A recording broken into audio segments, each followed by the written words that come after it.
Insane sniper story. A sergeant mocks a wrong shooting stance until she erases every target at 3,000 meters. But that perfect shot doesn't end her story. It drags Natalia Chan into missions where one pull of the trigger decides who lives, who dies, and who's been lying to her from the start. Watch till the end, because the last shot she takes isn't aimed at the enemy. It's aimed at the truth. The desert didn't care who you were. It burned everyone. The same Nevada heat pressed down on the range, flattening sound, warping the air above the sand. A row of recruits lay in the dust, rifles lined up like metal bones. Sweat darkened their uniforms. The air smelled of oil, powder, and nerves. Sergeant Cole walked the line like a judge at an execution, boots grinding grit, eyes scanning for weakness. He'd been in more firefights than most of them had had birthdays. That alone gave him the right, in his mind, to laugh. He stopped when he reached her. Natalia Chan. Small frame, calm face, dark hair pulled back under her cap. Her rifle was set, bipod dug into the packed earth. Her cheek rested against the stock, eyes behind glass. Her stance was different, feet a bit wider, knees slightly turned, shoulder rolled forward more than the manual liked. Her elbows dug in at strange angles, like she was bracing against something nobody else could see. A couple of guys down the line noticed. One snorted. Another elbowed his friend. Cole's laugh cut through the muttering. "You trying yoga, Chan?" he said.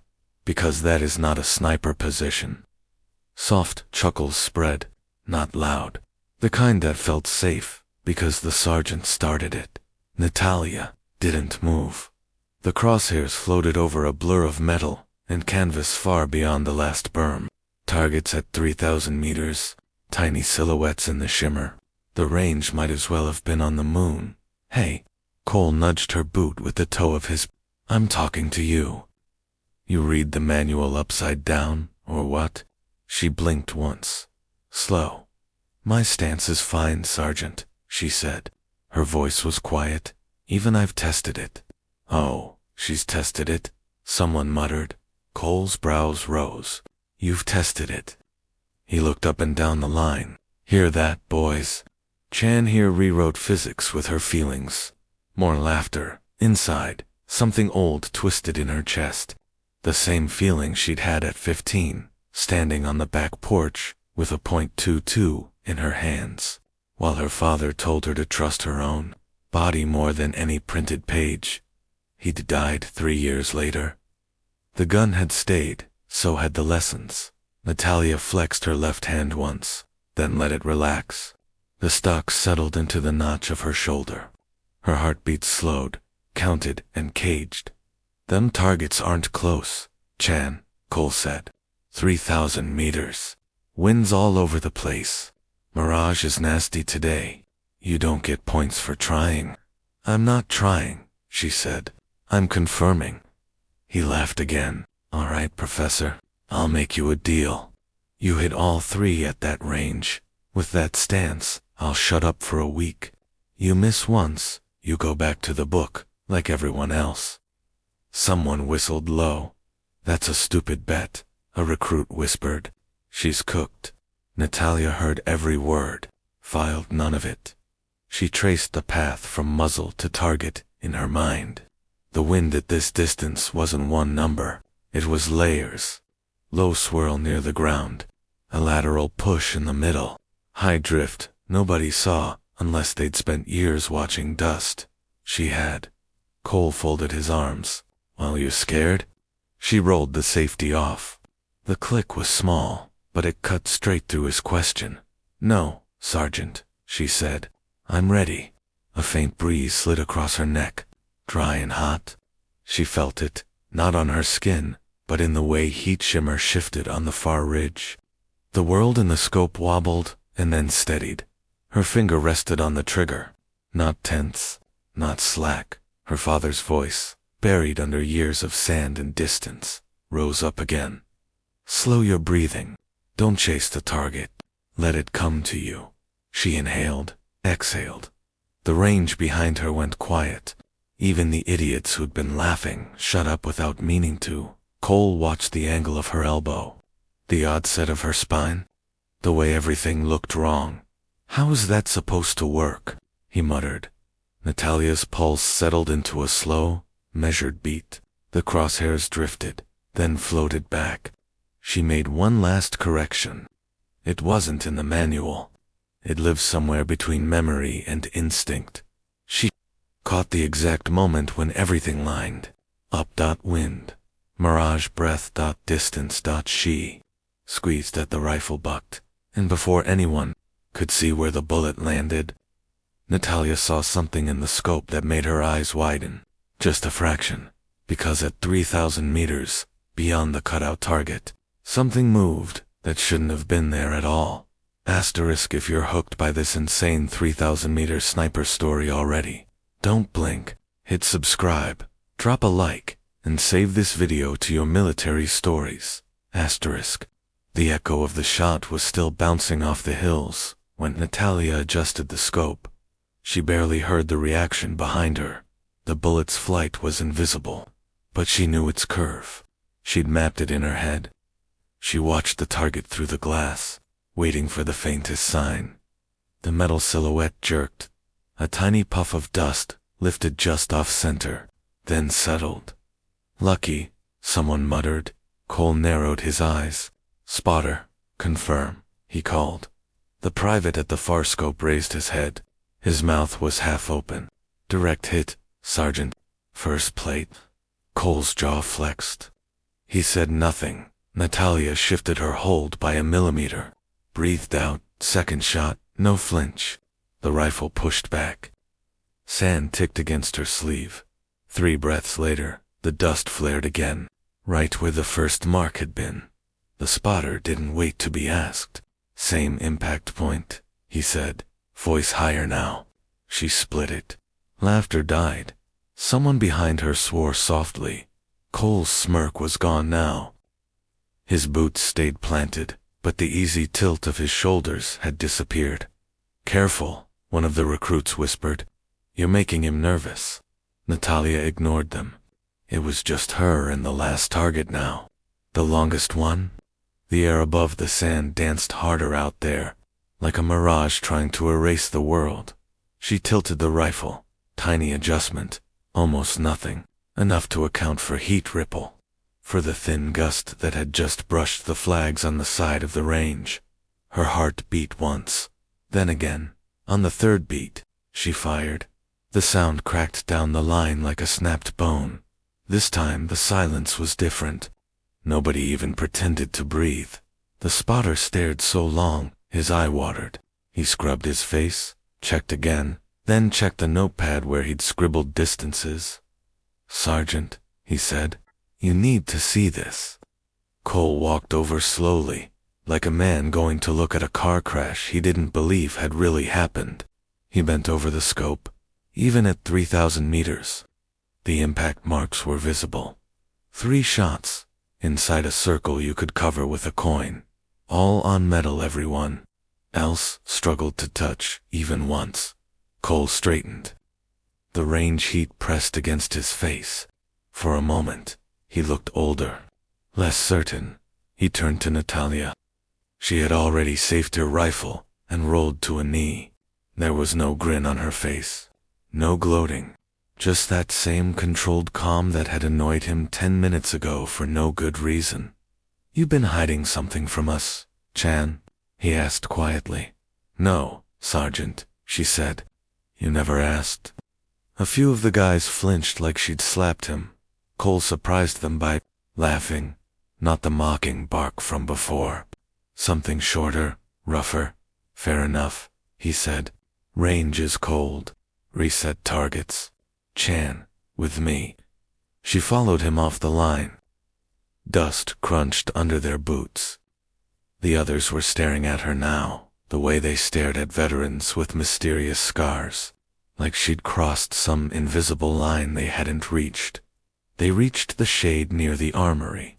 A captain was waiting there. Clipboard, sunglasses, no smile. This her? He asked out. Cole nodded once. Yes, sir. That's Chan.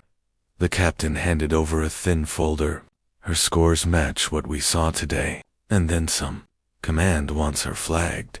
She's on a short list. Natalia watched their mouths move, but her attention snagged on one phrase. Shortlist. For what? Cole flipped open the folder. Pages of numbers. Range reports. Wind calls. A note from some instructor in basic training. Unusual intuition. Doesn't rattle under pressure. Watch her. He closed it. Looked at her again. Really looked this time. You ever wonder why they keep stretching that range? He asked. Why they push you past what the book says is practical. Because it's fun, she said. He didn't smile. Because out there, he said, jerking his chin toward the far fence, there are people who think 3,000 meters is the starting line. The captain checked his watch. Transport leaves at 0800 tomorrow, he said to Cole. If she's going, she needs to be briefed tonight. Natalia felt the word land. Going. Going where? She asked. The captain finally took off his sunglasses. His eyes were tired. The kind of tired you didn't get from paperwork. Somewhere, he said, where hitting steel at 3 kilometers is the easy part. Cole didn't laugh this time.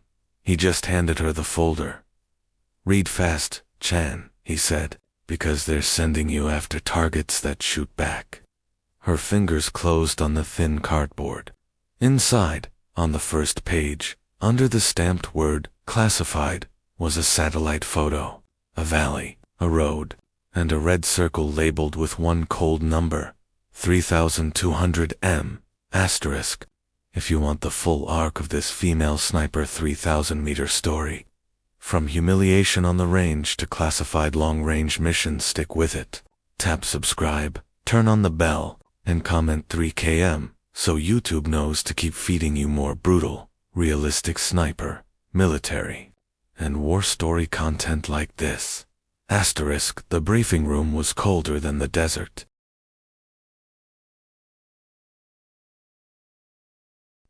Natalia sat alone at the table. The air conditioner hummed above her like a distant drone. On the wall, a projector threw pale light over a satellite image of a jagged valley somewhere that didn't have a name she recognized. Major Ricks stood by the screen, arms folded. He looked like a man born tired and too stubborn to admit it. The road is here, he said, tracing a line with a laser. Humanitarian convoy. Medical supplies. 2 previous runs harassed by small arms. 3rd run hit by mortar fire from this ridge. We lost 3 vehicles. He tapped a steep stone slope overlooking the valley floor. Distance from your likely hide to their firing point, he asked. Depends on where we set up, Natalia said.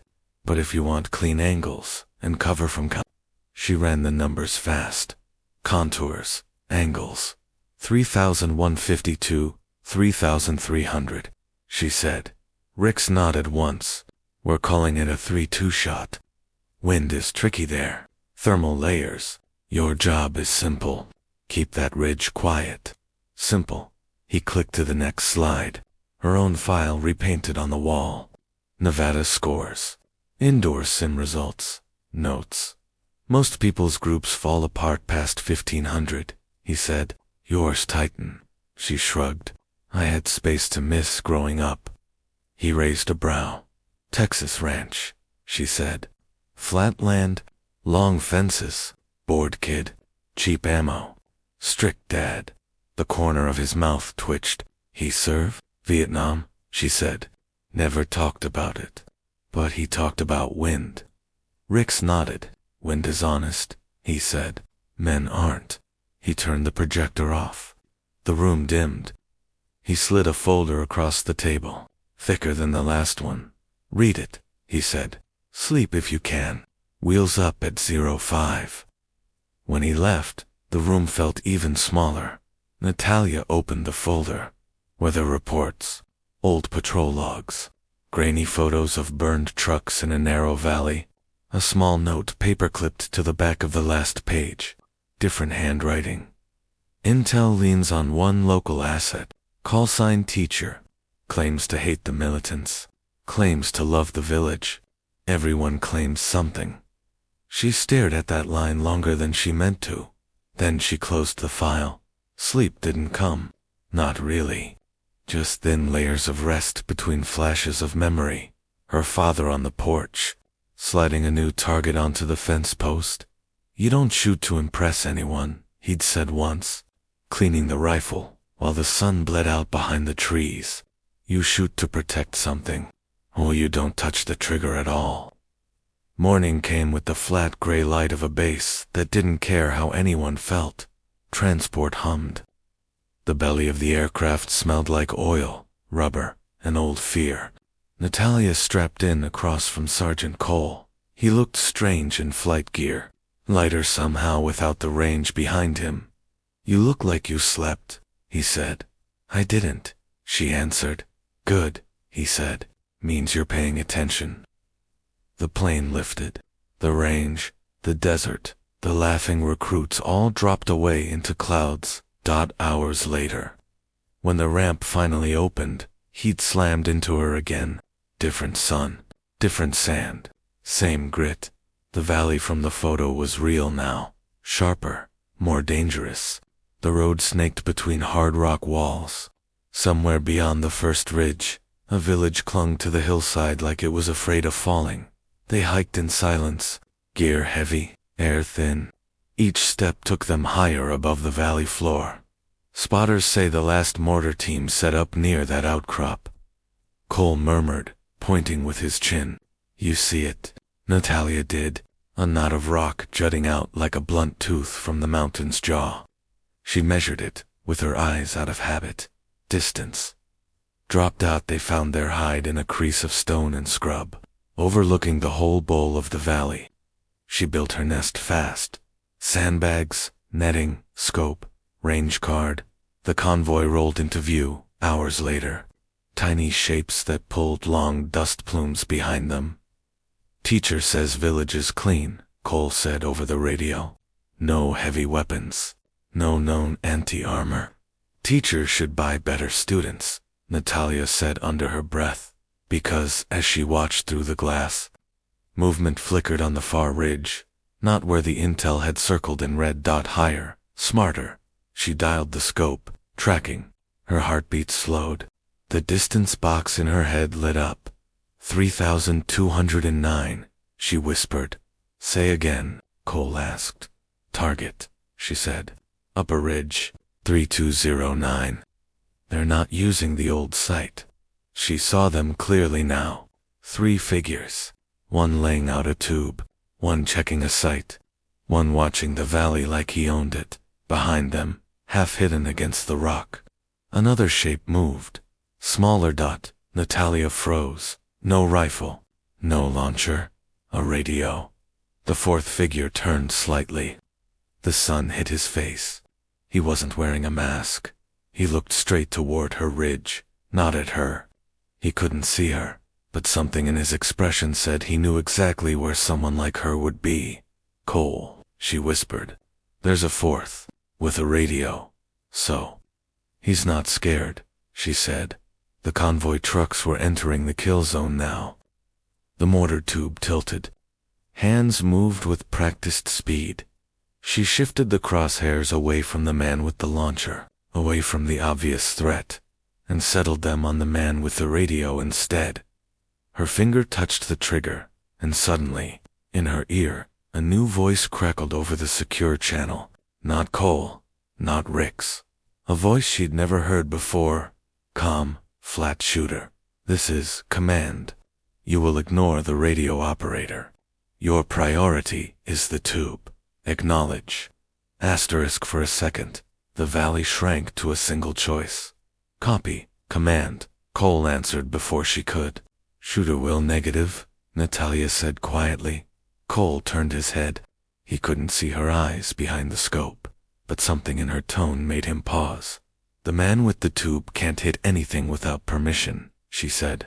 "The one with the radio gives it." The mysterious voice crackled again.